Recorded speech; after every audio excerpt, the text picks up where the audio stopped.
Ice cream খেতে খেতে কিছু কথা আইসক্রিম খেতে খেতে মাথায় পড়লো, মানে আসলো, মনে পড়লো, তো তোমাদের সাথে একটু শেয়ার করি। আমি ভাবতাম যদি মেয়েরাই মনে হয় মেয়েদেরকে শুধু হিংসা করে, কিন্তু না। রাস্তাঘাটে যখন একটু ছোটোখাটো ড্রেস বা ভালোভাবে যাবা, একটু হট লাগবে বা সুন্দর লাগবে, বা ঐতিহ্যবাহী কোনো ড্রেস পরছো, খুব সুন্দর করে সাজছো, খুব সুন্দর লাগতেছে, তারপরেও দেখবে যে কিছু ছেলে খারাপ, মানে ম্যাক্সিমামই টন করবে, তাকাবে, এক দৃষ্টিতে তাকাবে। স্বাভাবিক, এটা অস্বাভাবিক কিছু না। কিন্তু টন করবে সেটাও বুঝলাম খারাপ, বাট অনেকে মুখ ভ্যাংচায় থাকে বা অনেকে কপাল জড়ে, এই জিনিসটা খুবই খারাপ লাগে, কটু লাগে, এমনকি টন দেওয়ার থেকেও খারাপ লাগে। খুব অদ্ভুত লাগে যে মেয়েদের মতো সে হিংসা করতেছে, দেখে এরকম করতেছে।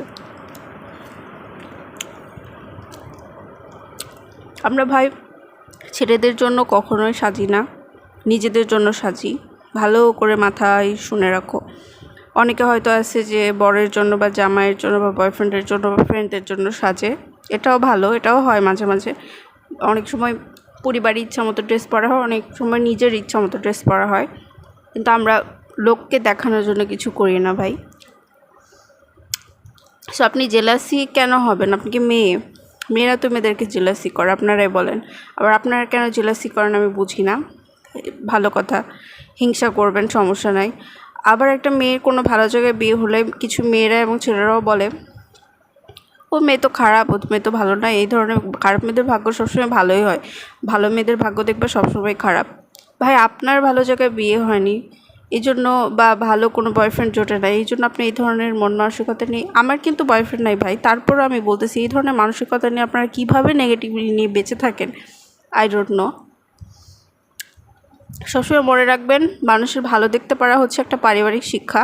এটা পরিবার যদি না দেয় আসলে হয় না। তারপরেও নিজে যদি বিবেক থাকে, বাবা মা খারাপ হোক যাই হোক, নিজের বিবেককে জাগ্রত করেন, নিজে ভদ্র হন।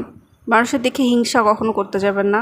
কেউ সুন্দর দেখতে লাগুক বা খারাপই দেখতে লাগুক, এতে আপনার কিছু যায় আসবে না। একবার চোখ দৃষ্টি পড়লে সে দৃষ্টিটা অন্যদিকে নেওয়ার চেষ্টা করবেন।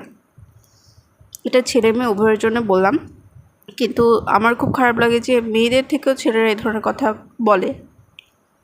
ভাই তুই ওকে পাস নাই জন্য এই ধরনের বাজে মন্তব্য, বাজে নেগেটিভিটি নিয়ে বেঁচে থাকার থেকে মরে যাওয়া ঢের ভালো তোর জন্য। তুই এক কাজ করবি, তোরা করে বললাম, কারণ ন্যূনতম সম্মানেরা প্রাপ্য না। যাদের অন্যের ভালো দেখতে ভালো লাগে না, সে খারাপ মেয়ে হোক ভালো মেয়ে হোক যা খুশি তাই হোক, তার ভালো তোর ভালো লাগতেছে না, কারণ তোর লাইফে কিছু হয় নাই, তোর কোনো লাইফে গোল নাই। তোর কাজ হচ্ছে হয়তো অফিসে যাওয়া বা অফিস না করে বেকার বসে থাকা আর মানুষের মন্তব্য করে বেড়ানো। তোর মরে যাওয়াই ভালো। যদি টাকা পয়সা না থাকে, আমার কাছ থেকে টাকা নিয়ে ইঁদুরের বিষ তো কাজে দিবে না, ভালো একটা বিষ খেয়ে মরে যাস। এসবই বলতে ইচ্ছা করে আসলে। কিন্তু অনেকে আবার বলবে যে আপু আপনি আবার নেগেটিভ কথা কেন বলতেছেন? কারণ আমি এত বেশি এগুলো নিয়ে ছেলেদের মেয়েদের উভয়ের জন্য বলতেছি, বাট ছেলেরা একটু বেশি আজকাল করে ফেসবুকে। মেয়েরা নারীবাদী না হইলেও জোর করে নারীবাদী বানাবে, এমন একটা অবস্থা। এমন কথা যে তাদের বউ, তাদের মা, তাদের বোন ছাড়া পৃথিবীর সব মেয়েরাই খারাপ, এরকম একটা ভাব তাদের। সমস্যা নাই, এই ছোট মানসিকতা নিয়ে বেশি দিন তো মানুষ বাঁচে না,